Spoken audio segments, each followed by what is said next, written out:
Hello friends, welcome on my YouTube channel the mobile setting.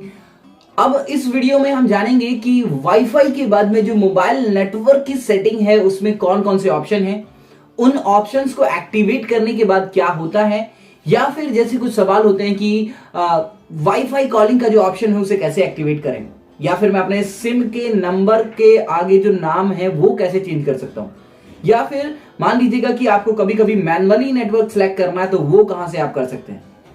बहुत सारी settings होती हैं, वन बाय वन मैंने स्टेप बाय स्टेप आपको इस वीडियो में बताई हैं। तो प्लीज वीडियो को यदि आप लास्ट तक देखेंगे तो मोबाइल नेटवर्क की सारी सेटिंग आपको पता चल जाएगी। तो आइएगा वीडियो को शुरू करते हैं, जानते हैं एक बेहतरीन सी जानकारी। और यदि आपकी कोई क्वेरी होती है तो प्लीज आप मुझे कमेंट बॉक्स में जरूर बता दीजिएगा, मैं कोशिश करूंगा उसे रिप्लाई करने का। आपको बताने वाला हूं सेटिंग आइकन के अंदर जो सेकंड हेडर है मोबाइल नेटवर्क के बारे में। जैसे आप इस मोबाइल नेटवर्क को ऑन करेंगे तो आपको इस तरीके का यूआई दिखेगा, जिसमें सबसे पहले सिम 1 और सिम 2। सिम 1 के बारे में अगर मैं बात करूं, सिम 1 पे मैं अगर जैसे टैप करूंगा तो सबसे पहले इनेबल का ऑप्शन आएगा। मान लीजिएगा यदि मैं इसे डिसेबल कर देता हूं तो मेरे मोबाइल में जो बार है इसके अंदर, स्टेटस बार के अंदर सिर्फ सिंगल नेटवर्क आ रहा है जो कि सिम 2 का है। यदि आप दोनों नेटवर्क को ऑन करेंगे तभी दो नेटवर्क यहाँ पर दिखेंगे। देखिएगा, आप दूसरा नेटवर्क यहाँ पर आ गया है। उसके बाद में दूसरा हेडर है कि सिम नेम। यदि आप अपने अकॉर्डिंग सिम नेम रखना चाहते हैं कोई भी, चाहे वो वोडाफोन का है या फिर जियो का है, तो वो यहाँ से आप सिम नेम भी रख सकते हैं। दूसरा ऑप्शन है सिम नंबर। सिम नंबर जो भी आपका मोबाइल नंबर है वो आप चाहे यहाँ फीड कर दें या कोई डिफरेंट नंबर यूज़ कर सकते हैं, आपके ऊपर डिपेंड है। मैंने कोई ऐसी रफली नंबर यहाँ पर सेव किया हुआ है। उसके बाद में आता है डेटा रोमिंग। डेटा रोमिंग का ऑप्शन आता है। यदि मैं डेटा रोमिंग का ऑप्शन ऑन करता हूँ तो जब कभी मैं अपने मोबाइल को लेकर आउट ऑफ स्टेट कहीं दूसरी जगह पर जाता हूं जहां पर मेरी रोमिंग लग रही है, और उस दौरान भी यदि मैं मोबाइल नेटवर्क चलाना चाहता हूं यानी कि डेटा चलाना चाहता हूं इस सिम के थ्रू, तो आपको ये डेटा रोमिंग यहां से ऑन करना पड़ेगा।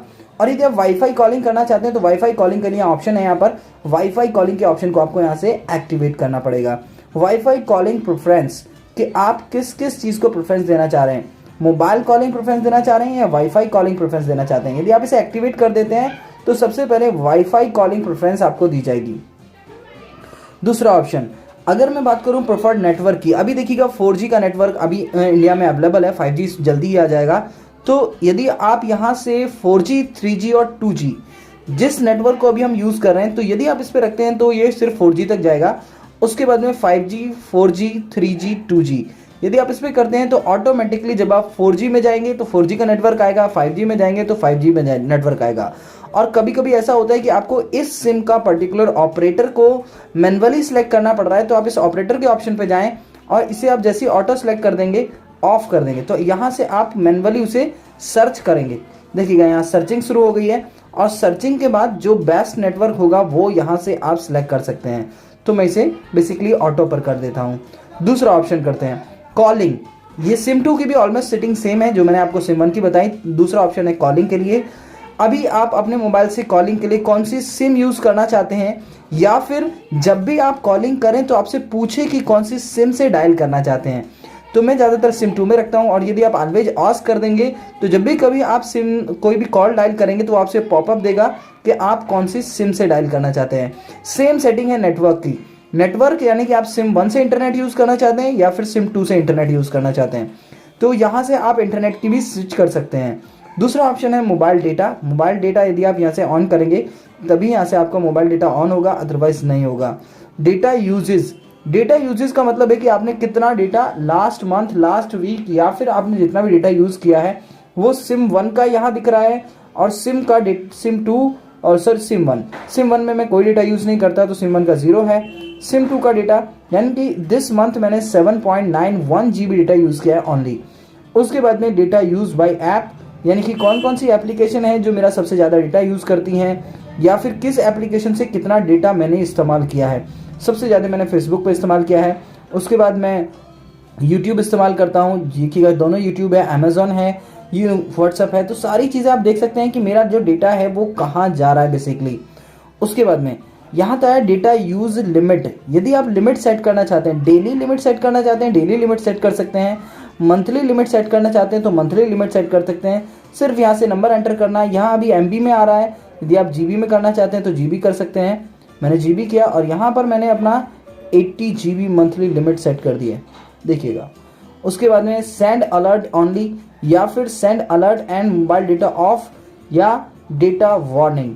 तो ये ऑप्शन भी आप यूज कर सकते हैं। जब आपके मोबाइल में 80 GB 100% यूज हो चुका होगा इस मंथ, तो आपको ये अलर्ट भेजेगा यदि आप इस फंक्शन को रखते हैं। यदि अलर्ट नहीं चाहते और मोबाइल डेटा ऑफ भी हो जाए तो आप इस फंक्शन को चूज कर सकते हैं। मैंने इस फंक्शन को ऑन कर दिया। दूसरा ऑप्शन है कि आप यदि डेली यूज करना चाहते हैं, मैंने डेली की 1.5 GB की लिमिट सेट की हुई है। यदि आप और ज़्यादा बढ़ाना चाह रहे हैं तो आपके अकॉर्डिंग जितना भी आप चाहें तो आप 2 GB 10 GB 5 GB जितना भी आप चाहें बढ़ा सकते हैं। मैंने यहाँ 2 GB सेट कर दिया है। लेकिन आप जैसे ही पर डे में 2 GB जैसे ही क्रॉस करेंगे ये आपको अलर्ट जरूर देगा। यहाँ से आप डेटा लिमिट सेट कर सकते हैं। उसके बाद में आता है ओ रोमिंग। ओ रोमिंग का मतलब होता है इंटरनेशनल रोमिंग। यदि आप इसे ऑन करते हैं तो आपसे ये पूछेगा कि कौन सी कंट्री की आप ओ रोमिंग ऑन करना चाहते हैं। देखिएगा यहाँ पे सारी कंट्रियों के नाम हैं यहाँ पर, या फिर जैसे कि मैंने यहाँ पे एक ऑप्शन है ऑल, तो मैंने सिर्फ ऑल चूज किया हुआ। मैं कहीं भी जाऊँगा मेरा ओ रोमिंग स्टार्ट हो जाएगा। उसके बाद में मोर सेटिंग के अंदर जाता हूँ मैं। यहाँ सबसे इंपॉर्टेंट सेटिंग है कि use mobile data during call. कभी कभी ऐसा होता है कि आप कॉल कर रहे हैं और उस दौरान व्हाट्सएप पे आपको किसी ने यदि पिक्चर सेंड की है तो शायद आपके पास आती ही नहीं है या आप उसे देख नहीं पाते हैं, तो इस फंक्शन को ऑन कर दीजिएगा तो आप कॉल के दौरान भी अपने मोबाइल डेटा को यूज कर पाएंगे। दूसरा ऑप्शन है स्मार्ट 5G। स्मार्ट 5G के ऑप्शन को ऑन करने के बाद में मान लीजिएगा आप अभी ऐसी जगह रहते हैं जहां सिर्फ 4G नेटवर्क अवेलेबल है, लेकिन आप दिल्ली से या फिर जो हमारी 4 सिटीज़ हैं जहां पर अभी 5G अवेलेबल होगा, तो वहां से यदि कनेक्टिविटी रखते हैं और रोजाना वहां आना जाना होता है तो इस फंक्शन को आप ऑन करके स्मार्ट 5G फंक्शन को यूज कर सकते हैं। यानी कि स्मार्ट 5G जब आप 5G के रेंज में होंगे तो 5G नेटवर्क कैप्चर करेगा, 4G के रेंज में होंगे तो 4G नेटवर्क कैप्चर करेगा। आपको सिलेक्ट करने की जरूरत नहीं पड़ेगी। तो आई होप ये जो नेटवर्क से रिलेटेड सेटिंग्स हैं आपको बिल्कुल समझ आए होंगी। तो फ्रेंड, ओप्पो मोबाइल्स के जितनी भी डिवाइस हैं, रियलमी की जितनी भी डिवाइस हैं, मैक्सिमम सेटिंग सेम है जो भी मैंने आपको अभी तक बताई। आप अपने मोबाइल में ये चेक कर सकते हैं कि आपके मोबाइल की भी सेटिंग उसी से रिलेट करती है या नहीं। थैंक यू सो मच मेरे साथ जुड़े रहने के लिए। ऐसी ढेर सारी ऑपरेशनल वीडियो मैं अपने चैनल पर अपलोड करता रहता हूं, तो यदि आप उसका सबसे पहले नोटिफिकेशन चाहते हैं तो बेल आइकन को जरूर प्रेस कर दीजिएगा सब्सक्राइब करने के बाद में। Thank you so much, have a nice day.